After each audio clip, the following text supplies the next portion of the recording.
शौनक जी महाराज ने कहा, और हम एक बात जानना चाहते हैं महाराज, जो शिव पुराण की कथा है, आप कह रहे हैं कि साधन के बराबर कोई दूसरा साधन नहीं है, तो हमको एक बात बताओ, इस शिव महापुराण की कथा को सुनकर कैसे कैसे पापी समाप्त हो, मतलब उनका कल्याण हो जाता है। भाई कलयुग में तो ऐसे ऐसे पापी आएंगे कि आप सोच नहीं सकते। सूत जी महाराज कहते हैं, हे ऋषियों, जो मनुष्य पापी हो, दुराचारी हो, खल हो, कामी हो, क्रोधी हो, इन सब में निरंतर फंसा हुआ हो, अगर ऐसा मनुष्य भी शांत चित होकर श्रद्धा पूर्वक शिव महापुराण की कथा सुन लेगा तो उसका कल्याण होगा ही होगा। उसके कल्याण होने से कोई नहीं रोक सकता, कोई नहीं रोक सकता। जो व्यक्ति छल करता हो, कपट करता हो, क्रूर स्वभाव वाला हो, अत्यंत निर्दयी हो, कलयुग में वे भी जो ज्ञान से परे हों, वे लोग भी अगर शिव महापुराण की कथा सुनेंगे तो वो भी इन सब पापों से मुक्त हो जाएंगे और उनका कल्याण हो जाएगा। शौनकादिक ऋषि बोले, महाराज एक बात बताओ, हमें ही बता रहे हो कि कोई तर भी चुका है पहले? ऐसा कोई विश्लेषण, कोई उदाहरण हो जो इस शिव महापुराण की कथा को सुनकर उनका कल्याण हो गया हो? तब सूत जी महाराज कहते हैं, मैं तुम्हें एक पूर्व में व्यतीत हुआ वृतांत सुनाता हूं, वो ध्यान से सुनो। एक बहुत अद्भुत कथा है। आसीत किरात नगरे ब्राह्मणो ज्ञान दुर्बल, दरिद्रो रस विक्रेता वेद धर्म परामुखम। पहले की बात है, किरात नगर में एक ब्राह्मण रहता था। वह बड़ा अज्ञानी था, रस बेचने वाला था, दरिद्री था, ब्राह्मण दरिद्री था। ध्यान से सुनिए, ध्यान से सुनिए। यहां कहा वह दरिद्र था, जबकि उसके पास धन तो बहुत था। उसने धन तो बहुत संग्रह किया, तो फिर दरिद्र कैसे हो गया? सही मायने में धन होना न होना ये आपको धनवान और निर्धन या दरिद्र नहीं बनाता। तो बोले ज्ञान का होना न होना यही आपको धनी और निर्धन बनाता है। अब ये बात क्षत्रियों पे नहीं आएगी, ये बात क्षत्रिय पे लागू नहीं होगी, ये बात वैश्य पे लागू नहीं होगी, ये बात सिर्फ ब्राह्मण पे लागू होगी। ब्राह्मण हो के अगर ज्ञानवान नहीं है तो वो दरिद्री है। ब्राह्मण का धन है वेद अध्ययन, वेद का ज्ञान, पुराणों का ज्ञान, गीता का ज्ञान, शास्त्रों का ज्ञान, उपनिषदों का ज्ञान। वही सबसे बड़ा धन संपन्न मनुष्य है। वो ब्राह्मण धन संपन्न है जिस ब्राह्मण ने ज्ञान अर्जन किया। तो जिस ब्राह्मण की बात हो रही है वो ब्राह्मण दरिद्र था, इसका मतलब ज्ञानी नहीं था, इसका मतलब वो ज्ञानवान नहीं था, वो भटका हुआ था। वो अपना काम करता था, रस बेचता था, व्यापार करता था और वेद धर्म से विमुक्त था। और की तो बात छोड़ दो, उसे स्नान, ध्यान, संध्या, इससे भी उसे कोई लेना देना नहीं था। ब्राह्मण को नित्य स्नान करके त्रिकाल संध्या करनी चाहिए।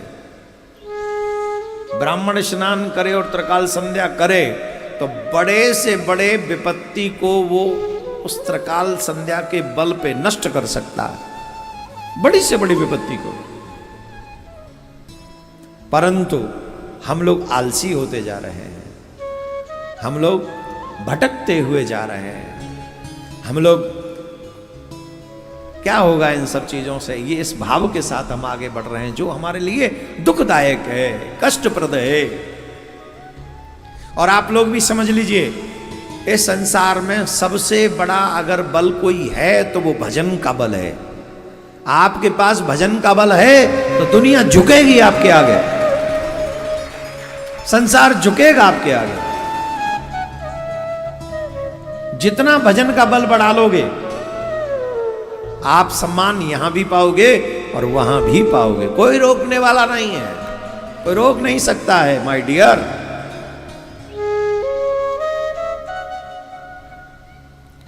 तो वो जो ब्राह्मण था वह धर्म से विमुख था, स्नान संध्या से भी वंचित था, कर्मों से भ्रष्ट था।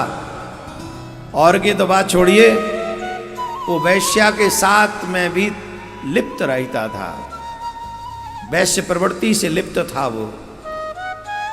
उसका नाम था देवराज। क्या नाम था? देवराज। ये शिव महापुराण के महात्मा की कथा है, मन लगाकर सुनेंगे। देखो, ये कथा कई लोगों को आती भी होगी, पर हम ये कथा इसलिए भी बोलते हैं, जब महात्मा की कथा सुनते हैं तो पुराण के प्रति निष्ठा जागृत होती है। और जब पुराण में निष्ठा होगी तो इसका पूर्ण फल मिलेगा। अभी आके बैठ के, हाँ महाराज जी कथा सुनाओ। और कौन सी सुनाऊं? बोले शिव पुराण की सुनाओ। उसमें निष्ठा कितनी है? सुना तो दे, निष्ठा कितनी है तुम्हारी? बोले आपने कहा हम सुन नहीं, इसीलिए महात्मा सुनो, आपको पता तो चले कैसे। अच्छा, आपको याद भी है तो अभी भी वो निष्ठा सोई हुई है। कैसे सोई हुई है? ऐसे समझो, आपने कबू कंडा के अंगारे देखे? कंडा जानते हो? कंडा, डंडा नहीं, कंडा। डंडा इज डिफरेंट थिंग, कंडा इज डिफरेंट थिंग। कंडा डिफरेंट है, कंडा बिटौरा से आते हैं। बिटौरा जानते हो? बिटौरा, बिटौरा गोडाउन है कंडा का। वो कंडा कहां से आता है? गाय के गोबर से आता है, भैंस के गोबर से आता है, उसको कंडा कहते हैं। माता बहनों से भोजन बनाने के लिए ईंधन की तरह प्रयोग करती हैं। तो वो कंडे में जब आग होती है ना, तो कुछ समय बाद वो ऊपर उस पर राख जम जाती है। और राख जम जाने पर ऐसा लगता है कि अब कंडे में आग नहीं है। परंतु चतुर लोग क्या करते हैं, उस कंडे को हिला देते हैं। माता बहन थोड़ा सा उसे चिमटा से, और फिर से अंगारा अग्नि प्रदान करने के लायक होता था। वो अंगारा फिर अग्नि प्रज्वलित हो जाती थी। ठीक वैसे ही हमारे अंदर भी वो ज्ञान है, भगवत रिलेशन है, उससे मिलना हम भी चाहते हैं, हमारा मन तैयार है। या इस शिव पुराण का महात्म भी हमको मालूम है, पर वो अभी अंगारे की ऊपर जैसी धूल जम गया है। तो जब आप दोबारा सुनोगे तो फिर वो अग्नि प्रज्वलित हो जाएगी और फिर आप सक्षम हो सकोगे इसे समझने में। तो उसका नाम था देवराज। क्या नाम था? देवराज। बहुत पापी था, हालांकि वो शादीशुदा भी था, उसके माँ बाप भी थे। और उसके विशेष, उसके संदर्भ में ये लिखा है कि जो भी मनुष्य उसके ऊपर विश्वास करता था, जो भी मनुष्य, जो भी मानव उसके ऊपर विश्वास करता था, वो उसी को धोखा देता था। छल से, बल से, कपट से उसका धन छीन लेता था। उसने किसी को नहीं छोड़ा था। ब्राह्मणों के साथ धोखा किया, क्षत्रियों के साथ, वैश्यों, हर किसी से धन ले लेता था वो। एक दिन वो नगर का सबसे बड़ा धनवान हो गया। लेकिन उसमें एक और कमी थी, न धर्माय धनम तस्य। स्वल्प पंचापि ही पापिनः, अर्थात उसने धन तो बहुत संग्रह कर लिया था, ऐसे झूठ सांच बोल बोल के, कपट करके, चोरी डकैती कर करके, ऐसे उसने धन तो बहुत इकट्ठा कर लिया था, लेकिन उस पापी का चवन्नी भी धर्म के काम में लगा नहीं था। चवन्नी नहीं लगाई उसने, कभी भी अच्छे काम में नहीं लगाई।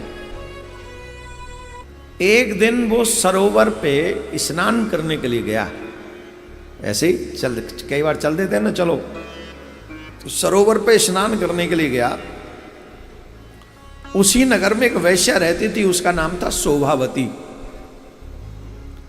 बड़ी ब्यूटीफुल थी वो, इतनी सुंदर थी कि पूरे नगर में उसकी सुंदरता की चर्चा हुआ करती थी, पूरे नगर में।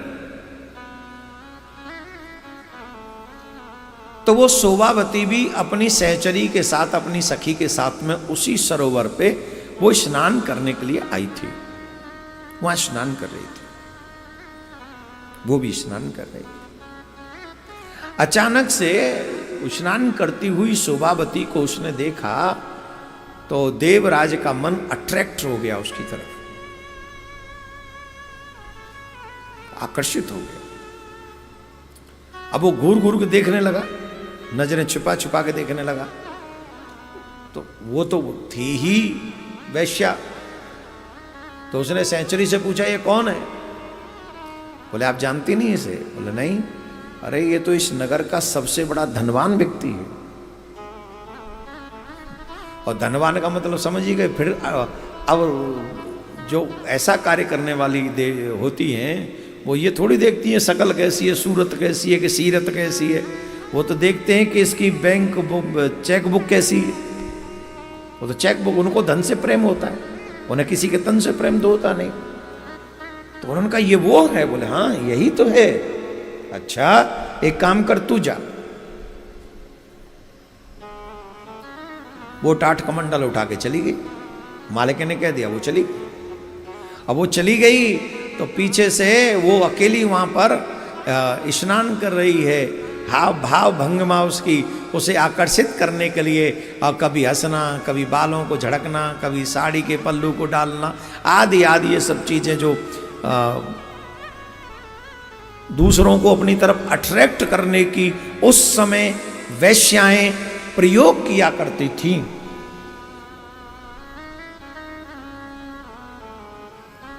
उसने वो सब प्रयोग किए तो देवराज को लगा कि हाँ बात बन गई। वो भी हंसने लगा, वो भी हंसने लगी, है ये हो गया।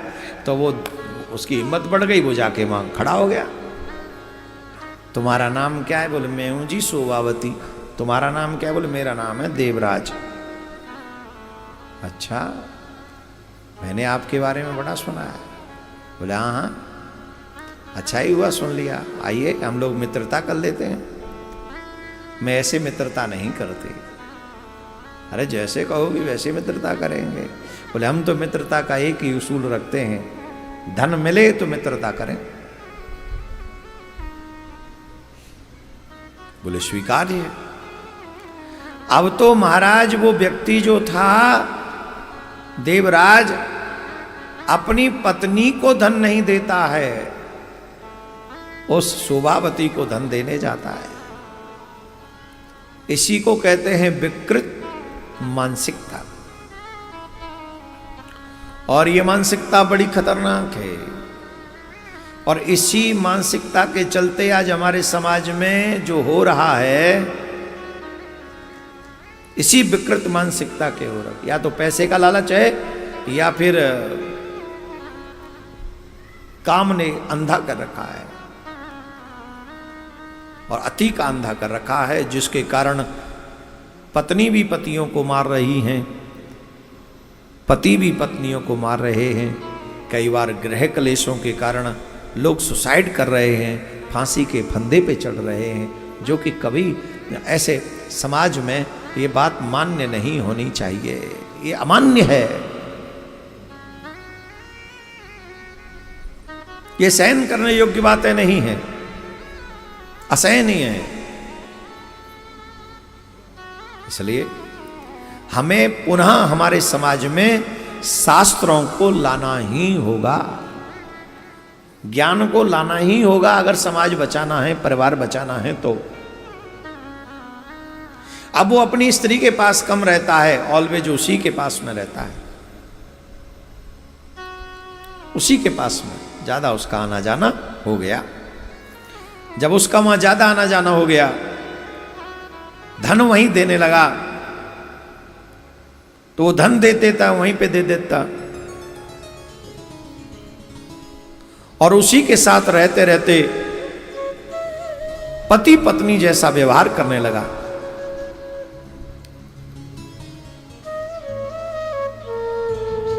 अब जब ऐसा घर पे कम आता है, वहीं पड़ा रहता है, ऐसा व्यवहार वो करने लगा, तो एक दिन माँ बाप ने उसको समझाया, अरे भाई ये ठीक नहीं है, तुम अन्याय कर रहे हो, तुम अनर्थ कर रहे हो। तुम्हारे घर में ब्याहता पत्नी है और तुम अपनी पत्नी को छोड़कर वहां वेश्या के संग में पड़े रहते हो, ये उचित नहीं है, अनुचित है, ये अनर्थ है, ये अधर्म है, ये तुमको नहीं करना चाहिए। तुम मदिरा पान करते हो, तुम वैश्यागमन करते हो, घर में पत्नी है, उसे क्या जवाब दोगे? अच्छा, ऐसे गलत मार्ग पर चलने वाले व्यक्ति को कोई मैसेज दे, संदेश दे, तो उसे ऐसा संदेश अच्छा नहीं लगता, उसे बुरा लगता। क्या सिखा? हमको सिखाओगे? हमको अच्छा ज्ञान देने वाला व्यक्ति उसे शत्रु नजर आता है। तो जानते हो क्या किया उसने? एक दिन उसके माता पिता रात्रि में सोए हुए थे, पत्नी सोई हुई थी, और सोए हुए तीनों को ही, माता पिता और पत्नी तीनों को ही मार दिया, सोते हुए को।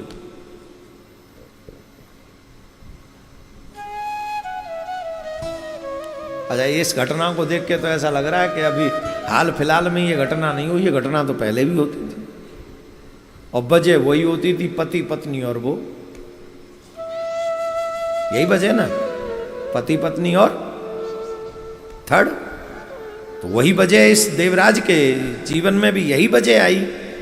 और देवराज ने तो माता पिता को भी मार दिया, ना सिर्फ अपनी पत्नी को मारा, अपने माँ बाप को भी मारा। अब इस बात से एक चीज की कल्पना करो कि काम व्यक्ति को कितना अंधा कर देता है।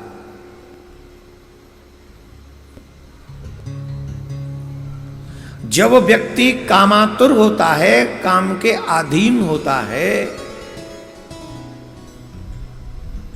तो लोक लाज शर्म पद प्रतिष्ठा सब भूल जाता है, उसे कुछ भी याद नहीं रहता।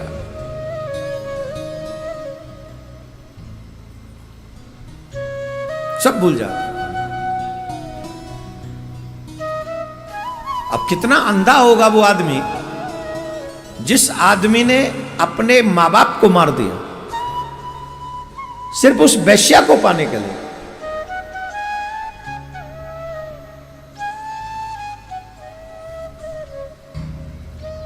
पत्नी को मार दिया, और जब वो तीनों मर गए तो उसका सारा धन अपने पास में रख लिया। धन तो जो भी थोड़ा बहुत उन्होंने संग्रह किया वो भी रख लिया। अब निर्भय होकर उसी स्त्री के साथ में रहने लगा। शिव पुराण में लिखा है, एक पात्रे सदा भुक्षित सवैश्यो ब्राह्मणाधम कदाचित देव योगेन प्रतिष्ठानामुपागतः।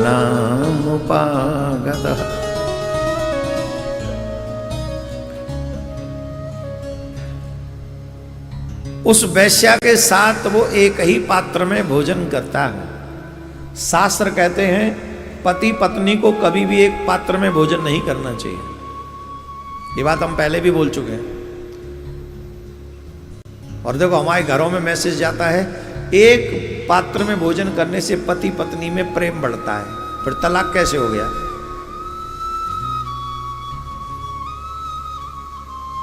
और कितने पति पत्नी तो ऐसे हैं जो एक दूसरे को अपने हाथ से खिलाते हैं, ले जी खा लो।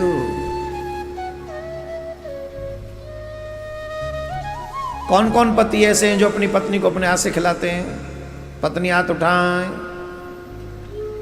कौन कौन पत्नी ऐसी है जो अपने पति के साथ में भोजन करके भोजन ले देवता तुम भी खा लो, ले एक गिलास, इसे टच करो, इसको वाइट मार दो एक। कौन कौन है? हाथ उठाओ। सब हरिश्चंद्र है। कोई बोल लो ना, झूठा कहीं के। कौन कौन है? हाथ उठाओ। यूं किया और यूं कर लिया। तो ऐसा नहीं है, मनगढ़ंत नहीं कह रहे हैं, कई लोग हैं, पर हम शास्त्र की बात कर रहे हैं, ऐसे नहीं कह रहे। आपके पति पत्नी को कभी भी भोजन एक साथ नहीं करना चाहिए। बेटी के साथ, जो बेटी अनमैरिड हो, उस बेटी के साथ अगर पिता भोजन करे तो दोनों के लिए शुभ होता है। पिता के लिए भी शुभ होता है और पुत्री के लिए भी शुभ होता है। तो ये ना कहें कि महिलाओं को अलग कर समझते हैं इसलिए वो नहीं, पुत्री भी तो महिला है, लेकिन वो अलग अलग सम्मान की बात है ना, अलग अलग पद की बात है, तो वहां अलग अलग है। पुत्री के साथ भोजन करना चाहिए, पत्नी के साथ नहीं। तो जिन जिन पतियों ने अपनी पत्नी के साथ भोजन किया है, तुम देख लो भाई क्या होगा, तुम अपना देखो। तो एक ही पात्र में उस वैश्या के साथ भोजन करता था, इतना साथ में दोनों बैठ के पीते थे, खाते थे, उल्टा सीधा काम करते थे। पर देखो, भगवान को जब जब तुम्हारे ऊपर कृपा करनी होती है ना, तो कभी न कभी ऐसा संयोग बना देता है कि तुम्हें जीवन में एक अवसर देता है तुम्हारे कल्याण का। कई लोग उसको मानते हैं और कई लोग नहीं मान पाते हैं। एक बार वो किसी कार्य से भ्रमण करने के लिए यात्रा पे गया, और यात्रा में वो पहुंच गया कहां? प्रयागराज। कहां पहुंच गया? प्रयागराज में भी झूसी पे।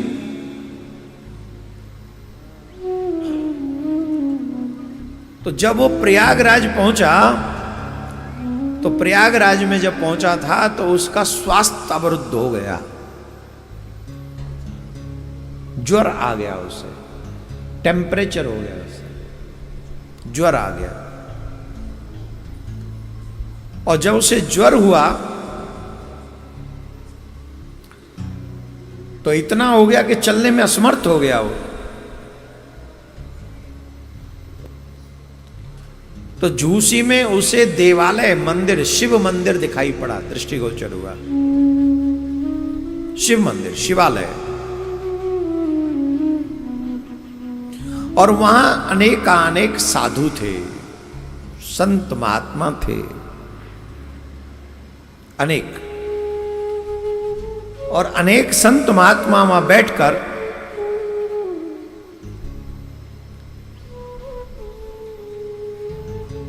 शिव जी की उपासना कर रहे हैं, और एक ब्राह्मण देवता वहां शिव महापुराण की कथा सुना रहे हैं। एक ब्राह्मण देवता वहां शिव पुराण की कथा। अच्छा, अब वो कथा सुनने नहीं आया, ध्यान देंगे क्या? शिव पुराण की कथा सुनने नहीं आया देवराज वहां। अब कहीं जाने आने लायक सामर्थ्य नहीं बचा है, इसलिए वो उस मंदिर में, देवालय में लेट गया, रुक गया। और रुके रुके रुके रुके उस देवराज को दिन निकलते गए, और पड़े पड़े ही उसने शिव महापुराण की कथा वहां पे सुनी। पड़े पड़े वो कहीं जा नहीं सकता था, आ नहीं सकता था, तबीयत खराब होती ही जा रही थी, इसलिए पड़े पड़े ही उसने वहां पर कथा सुन ली। देवराजस्य महाशान्ति ज्वरेणा पीड़ितो मृतः बद्धो यम भटे यासे नीतो यम पुरबलात्। 1 मास के बाद उस ज्वर के कारण वहीं उस ज्वर से पीड़ित होकर उसी झूसी में देवालय में उसके प्राण चले गए। उसके प्राण चले गए तो प्राण लेने के लिए यमराज के दूत आए उसे। काले भयानक भयानक लोगों को उसने देखा, बहुत भयानक भयानक थे। हाथों में उसके उन लोगों के दंड था, कालपाश था, और उसे बांधकर जबरदस्ती उसे खींच रहे थे। पास से बांधकर बलपूर्वक उसे यमपुरी ले गए। अब वो चीख रहा था, बचाओ बचाओ, मुझे बचाओ, अरे मुझे छोड़ दो, अरे मुझे छोड़ दो। तब यमराज के दूत कहते हैं, दुष्ट, जब लोगों को तू दुख देता था तब तूने नहीं सोचा? जब तूने अपनी पत्नी का उसको मार दिया तब तूने नहीं सोचा? जब तूने अपने जन्मदाता माता पिता को मार दिया तब तूने नहीं सोचा कि तुझे कौन बचाएगा? अब कौन बचाएगा तुझे? अब तू नहीं बच सकता, तेरे पापों का घड़ा भर चुका है, तेरा अंतिम समय आ गया है। अब तो तुझे शुद्ध यमपुरी में ही ले जाकर करेंगे। कई लोग कहते हैं नरक नहीं होते, ये झूठ बोलते हैं पंडित जी लोग। कोई नहीं, एक छोटा सा उदाहरण दे देते हैं। ये जो कपड़ा आपने पहना हुआ है, ये कपड़ा आपने कितनी बार धुलवाया है? जवाब दो, जोर से बोलो। बहुत बार। काहे को धुलवाया है? बोले मैला हो गया था। तो मैला हो जाए तो इसका मतलब साफ करवाना पड़ता है? बोले हाँ जी, साफ तो करवाना ही पड़ेगा, तभी पहनेंगे, नहीं तो बात नहीं बनेगी। तो जब एक वस्त्र को इस तरीके से शुद्ध किया जाता है तो गीता में शरीर को भी आत्मा का वस्त्र ही बताया गया है। गीता में ये जो शरीर है, देह है, ये आत्मा का वस्त्र है। और जब पाप आप करते हो तो ये वस्त्र मैला हो जाता है। तो जैसे यहां वस्त्र धोने के लिए वस्त्र सुधारक यंत्र का प्रयोग होता है, ठीक वैसे ही यमपुरी में भी वस्त्र सुधारक यंत्र का प्रयोग जहां होता है उन्हीं का नाम नरक है। वहीं जाके इस पापी मनुष्य का सुधार किया जाता है, स्वच्छ किया जाता है। तो यमराज के दूत देवराज को वहां पर बलात् उठाकर ले गए और उसे जबरदस्ती उठाकर जब वहां पर पहुंचे तो यमपुरी में उसको फिक्स कर दिया। जैसे ही देवराज को लेकर यमराज के दूत यमपुरी पहुंचे, उसी समय वहां यमपुरी में भूत भावन भोलेनाथ के गण पहुंच गए। बोलो शंकर भगवान की जय, बोले शंकर भगवान की जय। शिवलोक से भगवान शिव के पार्षदगण वहां आ गए। उनके गोरे गोरे कर्पूर जैसे अंग थे, उनके हाथ में त्रिशूल शोभा को प्राप्त हो रहे थे, उनके संपूर्ण अंग में भस्म लगी हुई थी और वे रुद्राक्ष की मालाएं धारण करे हुए थे। उनके शरीर की शोभा बहुत ही प्यारी थी, बढ़ रही थी। वे सब के सब क्रोध करते हुए यमपुरी में उन्होंने प्रवेश किया और यमदूतों को पटक पटक के मारना प्रारंभ किया। यमदूत यमपुरी में सबको पटक पटक के मारते हैं। आज पहली बार ऐसा हो रहा है कि यमपुरी में यमराज के दूत ही पटक पटक के मारे जा रहे हैं। अच्छा, उनसे कुछ कह नहीं पा रहे हैं वो, और उनसे ये भी नहीं पूछ पा रहे भाई तुम हमें मार क्यों रहे हो, पर वो मारे ही जा रहे हैं। दत्त दनादन खूब सेवा चल रही है। जिस समय यमपुरी में यमराज के दूतों की सेवा चल रही थी तो भाई कोलाहल तो होगा कि नहीं, शोर शराबा तो होगा कि नहीं, हल्ला गुल्ला होगा कि नहीं। हमारे ही घर में घुस के हमें ही कौन पीट रहा। बड़ा हल्ला हुआ, बड़ा शोर शराबा हुआ। यमराज महाराज जो धर्मराज महाराज हैं, उन्होंने देखा कि यमपुरी में, हमारे यमपुरी में अचानक से इतना शोर शराबा, यहां तो पिटने वाले भी बस चीखते चिल्लाते तो आप उनकी आवाज हम तक नहीं आती, यहां कैसे हो गया, कैसे संभव है। तो यमराज महाराज भवन से बाहर निकल के आए और धर्मराज महाराज ने जब बाहर निकल कर देखा तो शंकर भगवान के दूत धर्मराज जी ने देखा कि रुद्र के समान प्रतीत होने वाले उन चारों दूतों को देखकर बेधर्म के धर्मराज ने उनका विधि पूर्वक पूजन किया। यम ने ज्ञान दृष्टि से देखकर सारा वृतांत समझ लिया और उन्होंने भय के कारण उन पार्षदों से, भगवान शिव के पार्षदों से तो यमराज को भी डर लग रहा था, इसलिए उन्होंने उन पार्षदों से नहीं पूछा कि आप ऐसे क्यों कर रहे हैं, और यमराज से पूजित होकर भगवान शिव के गण उस देवराज को पकड़कर सीधे कैलाश पर पहुंच गए, जहां पर शंकर भगवान विराजमान थे।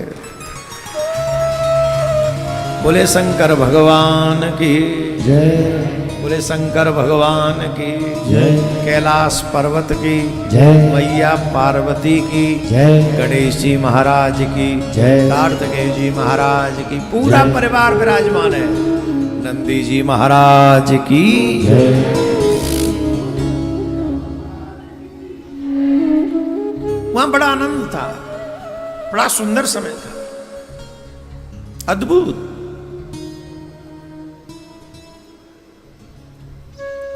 शंकर भगवान का दर्शन हो रहा है, सामने ही भूत वावन भोलेनाथ विराजमान हैं, सामने ही अद्भुत दर्शन हो रहा है मां पार्वती के साथ। उस समय उस देवराज का कंठ अवरुद्ध हो गया, नैनों से अश्रुओं की धारा बह चली, उसके मुख से कुछ नहीं बोला जा रहा। देखिए इस अधमा अधम देवराज ने भूत वावन भोलेनाथ की कथा को कोई मन लगाकर नहीं सुना था, और सुनने की इच्छा से गया भी नहीं था वहां। एक तो ये हो कि वहां सुनने की इच्छा से गया हो,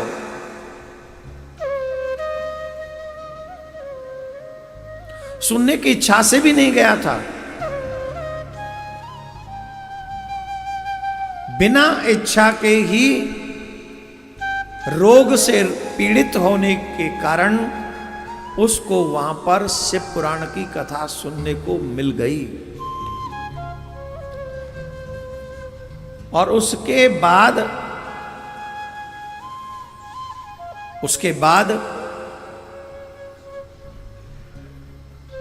उसकी मृत्यु हो गई, मृत्यु हो गई उसकी। और देखिए यमपुरी जाने के बावजूद भी भगवान के गण उसे कैलाश पर्वत पर ले आए, कैलाश पर।